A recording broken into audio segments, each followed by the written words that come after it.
Kita muda, kita muda, kita muda, luar biasa.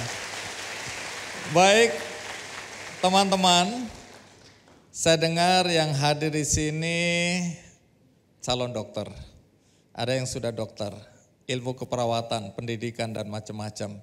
Tapi hari ini kita ingin belajar tentang leadership, tentang bagaimana ketika kita di satu posisi kita bisa berprestasi.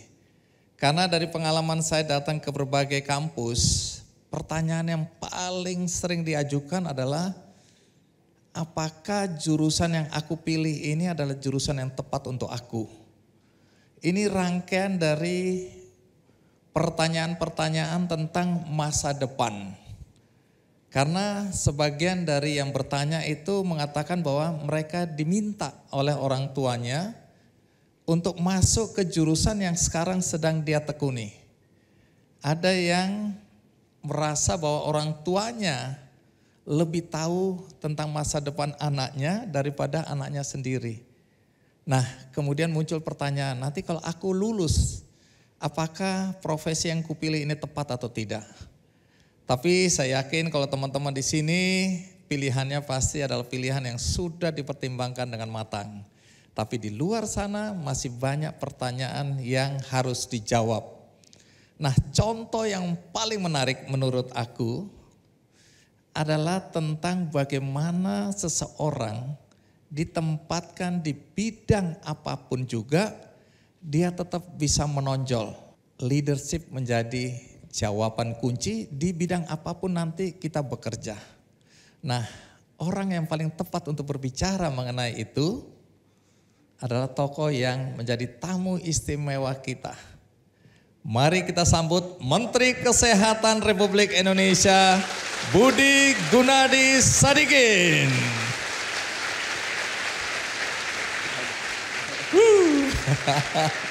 Anda boleh sapa dulu adik-adik kita yang ada di ruangan ini, di kampus UPH tercinta. Semoga sehat selalu.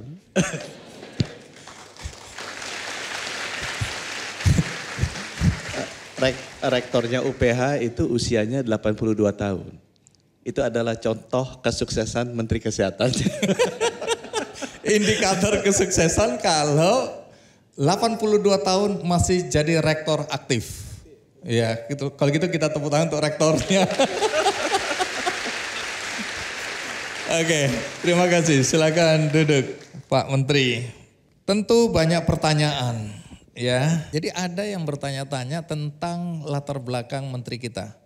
Ada yang bilang, tanyain dong. Itu kan dulu jurusan fisika nuklir. Kok bisa jadi bankir? Sekarang malah jadi menteri kesehatan. Apakah dulu Anda salah memilih jurusan? Om Andi lulusan apa? Yang ditanya, aku di sini diskusi kan? Hostnya, nggak boleh ditanya. Iya. Coba dijawab dong, jangan lempar bola begitu. Jadi Mas Andi Noya itu lulusan ilmu sosial politik. Tapi nggak jadi pimpinan partai kan? Bukan lulusan PR. Jadi teman-teman sebenarnya kalau saya bilang nggak harus ya bahwa kita bekerja di bidang lulusan kita. Ya kalau saya bisa bilang Menteri Kesehatan Amerika itu bukan lulusan kesehatan. Ini negara gede ya. Menteri Kesehatan Jepang bukan lulusan kesehatan juga. Menteri Kesehatan Australia, Menteri Kesehatan Inggris itu negara gede. Menteri Kesehatan Singapura itu bukan dari kesehatan. Kalau saya ngomong juga kan, saya dari perbankan.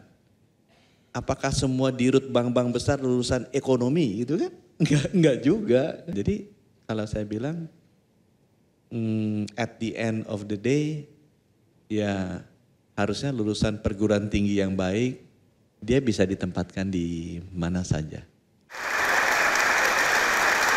Baik, tapi Anda sedang bicara di depan mungkin 80% ini mahasiswa kedokteran yang merasa haknya dirampas oleh orang fisika nuklir.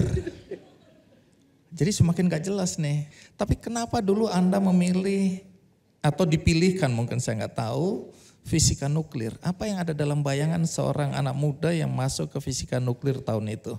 Saya sebenarnya lulus SMA itu ikut seleksi, dulu ada seleksinya programnya Pak Habibie IPTN yang ke luar negeri itu. Keterima di luar negeri. Cuma begitu minta izin Bapak nggak dikasih. Karena Dia bilang harus di dalam negeri. Nggak boleh belajar S1 ke luar negeri. Kalau mau S2, S3 aja ke luar negeri, S1-nya mesti di dalam negeri. Jadi kita batal kan, sedih kan. Waktu itu ada, zaman saya tuh ada perintis 2, perintis 1. Perintis 1 yang pakai tes, perintis 2 yang nggak pakai tes.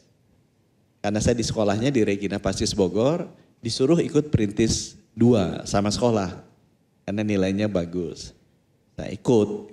Sekolah tuh belum pernah keterima di ITB. Jadi lulusan SMA Regina Pacis Bogor itu belum pernah keterima di ITB.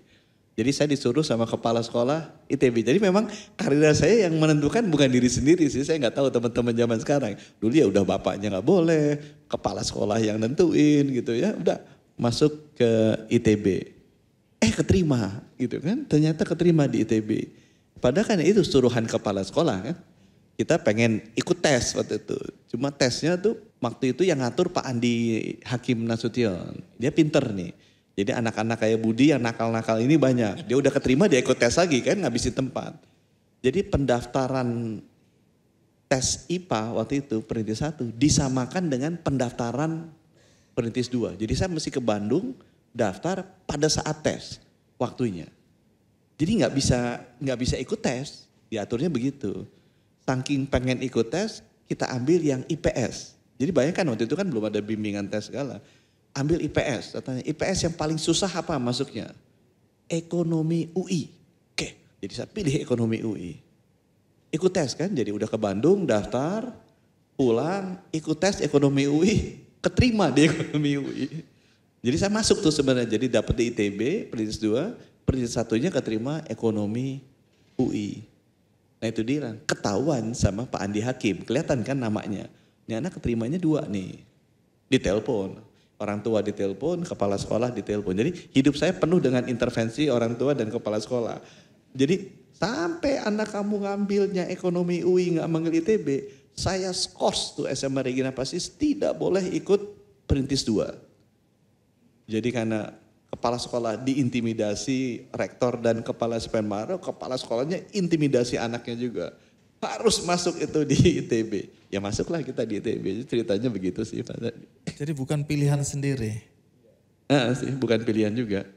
Oke, jadi ini kesimpulannya berarti kalau kita mau sukses jangan memilih jurusan sesuai dengan keinginan kita. Gitu ya? Itu kayaknya benar juga. Ikuti kata orang tua. Ya teman-teman di UI bilang begitu tuh, kalau kamu udah masuk di UI dulu nasibnya udah lain gitu. Lebih bagus dari sekarang katanya gitu.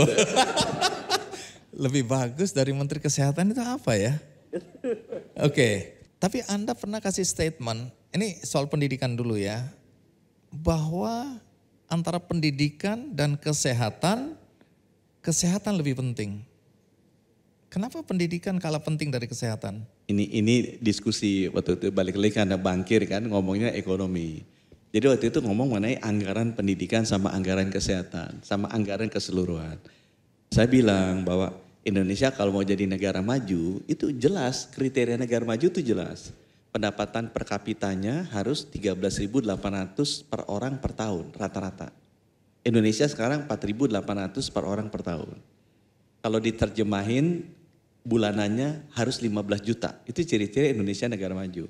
Sekarang Indonesia di sebulannya 5 juta. Ngeceknya gimana? Gampang. Alumni SMA kumpul, tanya gajinya berapa? 10 juta, gaji berapa? 17 juta, gaji berapa? 20 juta. Kalau banyak di bawah 15 juta, nah Indonesia belum negara maju. Kalau kumpul alumni SMA gaji berapa? 25 juta, 30 juta, 40 juta. Semua di atas 50 juta itu udah negara maju. Gitu ya. Nah sekarang gimana caranya orang bisa gajinya 15 juta sebulan bukan 5 juta? Bukan hanya masalah infrastruktur kan, bukan masalah SDM. Buat saya, orang yang gaji 15 juta itu pasti lebih sehat dan lebih pinter dibandingkan dengan yang 5 juta. Nah saya bilang, jadi dua bidang ini penting nih kalau Indonesia mau jadi negara maju. Nah sehat duluan, Kenapa? Aku bilang, ini teman-teman pendidikan semua di sini ya, jangan merasa terintimidasi ya. Menkesnya suka ngomongnya begini, emang kontroversial. Jadi kalau pendidikan itu ngurusnya, programnya, intervensinya pada saat usia 4 tahun ke atas. Benar nggak? Ya kan? Berarti penting Sekolah, dong. Iya. sekolah, PAUD itu 4 tahun 5 tahun ke atas. Kalau kesehatan, intervensinya, programnya mulainya umur minus 9 bulan. Jadi sejak jadi di perut tuh, kalau program kesehatannya nggak bagus, ini kan belum 0 kan, 0 kan pas lahir 0, ini minus 9. Kalau dia baik ibunya nggak sehat, anaknya stunting jadinya IQ-nya di bawah rata-rata. Kecerdasan di bawah rata-rata. Itu sebabnya kesehatan harus didahulukan. Itu sebabnya budgetnya mesti lebih tinggi. Karena kan 9 bulan 4 tahun sebelum pendidikan itu mulai. Gitu logikanya. Begitu. Jelajahi cara baru mendapatkan informasi. Download Metro TV Extend sekarang.